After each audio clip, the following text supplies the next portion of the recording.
Earlier today, the Trump administration announcing the massive tariffs the president announced last week would be paused for 90 days. And the stock market's immediately breathing a sigh of relief because of it. The stock market closing with some historic gains across the board. This is the best day they've had in more than 16 years, but still leaves them below where they were on the president's Liberation Day.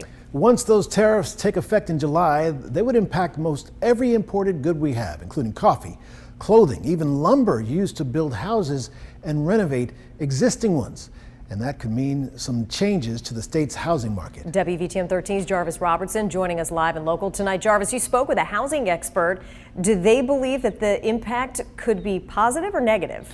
Well, Guy and Sherry, right now they believe that it's too early to tell what's going to happen, but I did have a chance to speak with the president of the Birmingham Association of Realtors. Listen to that conversation.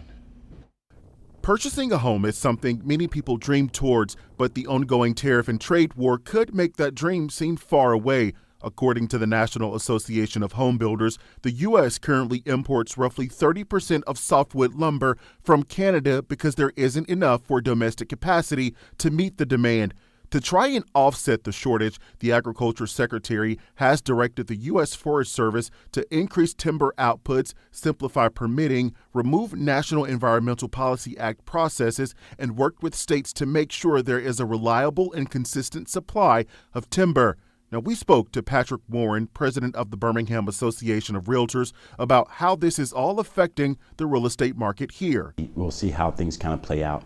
But there has been an increase in prices when looking at the data. Currently, right now in the Jefferson and Shelby County area, we're about 5% on average sales price higher than what we were last year this time.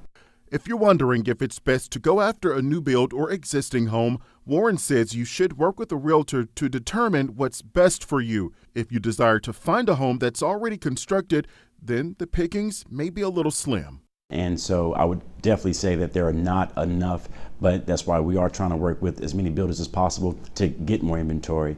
And once again, because of what's happening right now with the tariffs, we don't see it affecting us in the short term, but obviously there could be some effects down the road.